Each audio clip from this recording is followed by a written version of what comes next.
अस्सलाम वालेकुम foodies and welcome back to our channel chop chop. आज हम लेकर आए हैं एक बहुत ही मज़ेदार सर्दियों की सौगात, एक बहुत ही ख़ास डिश, दाल का हलवा।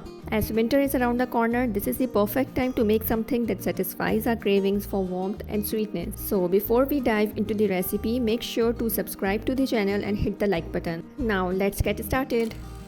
तो सबसे पहले एक कढ़ाई में चने की दाल बॉईल कर लें। मैंने 500 ग्राम चने की दाल को 3 घंटे पहले साफ़ करके धो के भिगो के रख दिया था और अब यह आपके सामने बॉईल होगी 2 ग्लास पानी में। बस पानी इतना हो कि दाल उसमें अच्छे से भीग जाए। इनिशियली फ्लेम मीडियम रखिएगा और जैसे ही ये गर्म हो जाए फ्लेम को कम कर दिएगा और लिड कवर कर दिएगा। और जैसे जैसे झाग टॉप सरफेस पर आती जाए आप उसको उतारते जाएं ताकि दाल अच्छे से क्लीन और साफ़ हो जाए। अबाउट 20 to 25 मिनट्स लगेंगे और दाल गल जाएगी, टेंडर हो जाएगी। If it gets that tender और पानी ज़्यादा रह जाए देन एवोपरेट द वाटर, लेकिन अगर पानी थोड़ा बाकी रह जाए तो that's not an issue because हमें ब्लेंड करने में थोड़े बहुत पानी की ज़रूरत पड़ेगी। इसके बाद इसको किसी ऐसी डिश में निकाल लें कि जिसमें ये बहुत जल्दी ठंडी हो जाए ताकि हम अपना आगे का प्रोसेस शुरू कर सकें। और जैसे ही ये रूम टेम्परेचर पर आ जाए इसको ब्लेंडर में ब्लेंड कर लें by adding a little water. ये देखेंगे इस तरह से बनकर हमारा मिक्सचर रेडी हो जाएगा। नाउ लेट्स टेक एनी पतीली और अ वाइट पॉट और उसमें अबाउट 2 to 3 टेबलस्पून ऑफ घी शामिल कर दें। इफ़ यू हैव अ देसी घी दैट वुड बी ग्रेट। अब इसमें 5 से 6 छोटी इलायची के दाने कूट कर फ्राई कर लें। अब इसमें दाल मिक्सचर ऐड कर दें जो अभी कुछ देर पहले हमने ब्लेंड किया था। In this whole recipe flame को कम रखिएगा। अब इसको आप भूनते जाएं, हम इसको इतना भूनेंगे कि ये हल्का बादामी रंग का हो जाएगा। वक्तन फ़ौवक्तन हम इसमें 2 टेबलस्पून करके घी ऐड करते जाएंगे। इस क्वांटिटी के हलवे में तकरीबन 1 से सवा 1 कप घी जाएगा।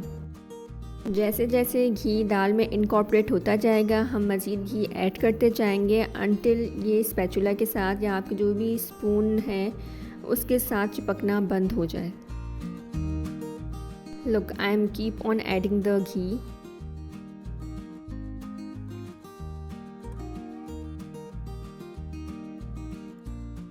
आप अभी नोट करें कि इस हलवे का टेक्सचर कैसा है। ये थोड़ा स्टिकी है, पतीले के साथ बिल्कुल चिपका हुआ है। आप उसको मिक्स करने में भी आपको थोड़ी सी ना हर्डल महसूस होगी, आपको ये भारी लगेगा, ठीक है। और आहिस्ता आहिस्ता ये जो है पतीले को छोड़ने लगेगा और आपके स्पून पे भी नहीं चिपकेगा। तो ये मैं आपको आगे चल के दिखाती हूँ। अभी आप देखें कि ये कितना स्टिक हुआ हुआ है स्पून के साथ कि मुझे किसी और स्पून के ज़रिए इसको हटाना पड़ रहा है, क्लीन करना पड़ रहा है। नाउ लुक कि हमारा जो हलवा है उसका कलर थोड़ा सा चेंज हो गया है। आप गौर करें तो आपको ये थोड़ा एलमंड कलर का लग रहा होगा। और अब ये देखिएगा कि स्पैचुला से स्टिक भी नहीं हो रहा है। जब ये स्टेज आ जाए और ये टेक्सचर आप अचीव कर लें दैट मीन्स कि आपके जो हलवा है उसमें से मॉइस्चर पूरी तरह से एवोपरेट हो चुका है और अब ये अच्छे से भुनने की तरफ ही जा रहा है। अभी हम इसको थोड़ा सा मज़ीद भूनेंगे, घी ऐड करेंगे और भूनते जाएंगे।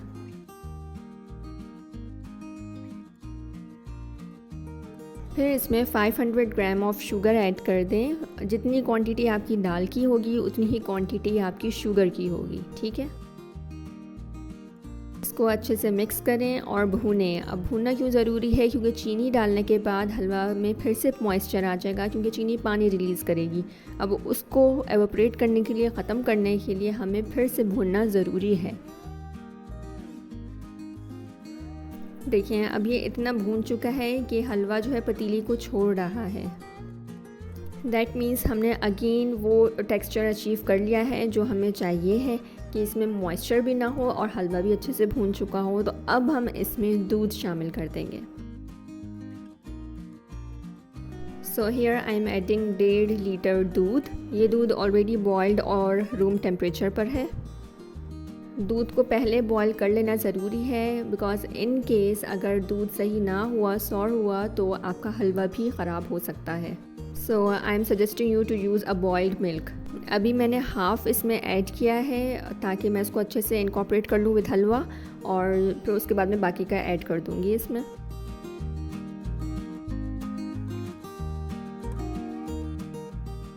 Now mix it well. इस तरह से लिक्विड ही देखकर आपने घबराना नहीं है, क्योंकि हम इसको भूनेंगे। इस हलवे का मेन जो टिप है वो भूनना ही है, आपको सिर्फ इसके भूनने पे फोकस करना है। और अब ये दूध में पकेगा, और जितना ये पकेगा उतना ही एक्स्ट्रा ऑर्डिनरी फ्लेवर इसका आएगा। So cook with patience.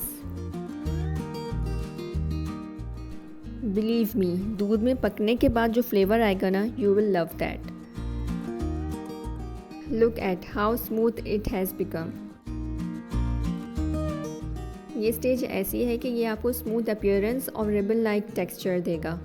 बस आपने हिम्मत नहीं हारनी है, इसको भूनते जाना है। अब आपने इसको तब तक भूनना है जब तक आपकी टांगें थक ना जाए और बैक पेन शुरू ना हो जाए। खैर, ये तो थी मजाक की बात, लेकिन आप ये काम उसके ज़िम्मे भी लगा सकते हैं जिसको चम्मच हिलाने में बहुत मज़ा आता हो, लेकिन भूनना लाजमी है। बिकॉज़ भुने बगैर आपको वो टेस्ट नहीं मिलेगा जो एक्चुअली दाल के हलवे का होता है। देखिए, बातों बातों में हमारा हलवा स्मूथ से क्रीमी टेक्सचर का हो गया है, तो अब हम इसमें कोकोनट ऐड कर देते हैं। I am adding a desiccated coconut, और I would suggest you as well कि अगर आपके घर में बेबीज़ हैं या एल्डरली मौजूद हैं जिनसे नट्स नहीं खाए जाते, च्यू नहीं किए जाते, तो ऐड दिस डेसिकेटेड कोकोनट, ताकि वो भी इस न्यूट्रिशियस स्वीट डिश से फ़ायदा उठा सकें।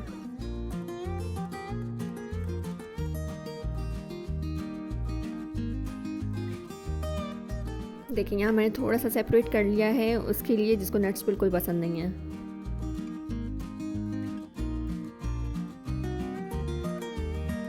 लेकिन जिनको नट्स की बहार पसंद है तो उनके लिए हम अपने नट्स को अब फ्राई कर लेते हैं। So I am adding 4 to 5 tablespoon of ghee here, और इसमें मैं सबसे पहले बादाम फ्राई करूँगी जैसे ही ये गर्म हो जाएगा।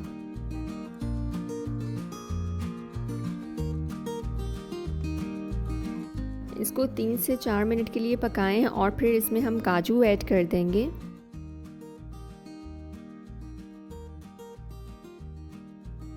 और इन दोनों चीज़ों को 5 मिनट के लिए पकाएंगे ताकि थोड़ा सा इसमें लाइट एलमंड कलर आ जाए। फिर इसमें अखरोट ऐड कर दें। Cook for another 5 minutes. Then add melon seeds and pista।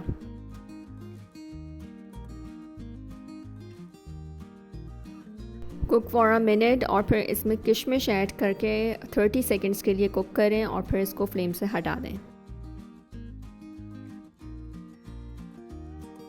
अब इन ड्राई फ्रूट्स को हलवे में ट्रांसफ़र कर दें और इसको अच्छे से मिक्स करें।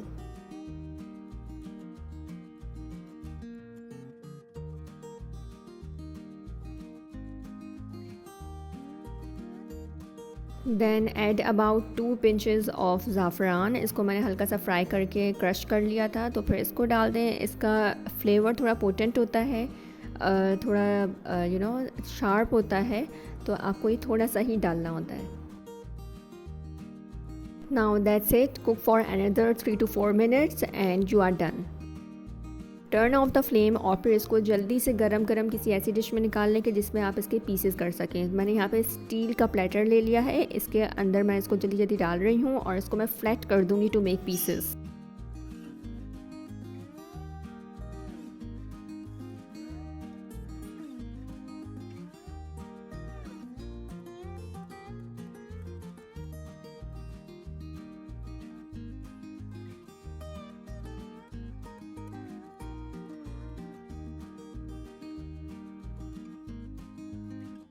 आफ्टर 5 आवर्स इन्हीं मार्क्स पे आप दोबारा नाइफ्स को जो है फेरिएगा, ताकि जो है पीसेस सही और फिनिशिंग फॉर्म में जो है आपके पास आ जाए।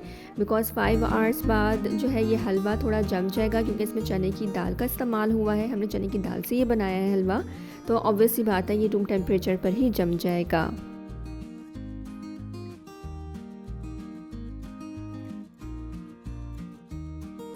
जब इस हलवे की गरमाइश और भाप निकल गई थी तो फिर मैंने इसको क्लिंग रैप कर दिया था, ताकि, और पहले इसलिए नहीं किया था वरना इसके अंदर स्टीम रह जाती और ये जो है नरम पड़ जाता, सॉफ्ट हो जाता हलवा। हमें सॉफ्ट नहीं चाहिए था, ठीक है, हमें थोड़ा सा हार्ड चाहिए था। इसलिए जब ये अच्छे से थोड़ा ठंडा हो गया था मैंने इसको क्लिंग रैप किया, और अब ये 6 घंटे बाद मैं आपके सामने इसके पीसेस कर रही हूँ। अब पीसेस करने के बाद you can easily refrigerate it और store it in the fridge for about 2 to 3 weeks. उम्मीद करती हूँ आज की रेसिपी आपको बहुत पसंद आई होगी। So winters are coming, do try this recipe and let me know in the comment कि आपका दाल का हलवा कैसा तैयार हुआ।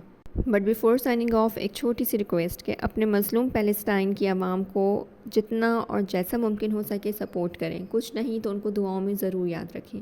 Until next time, happy cooking!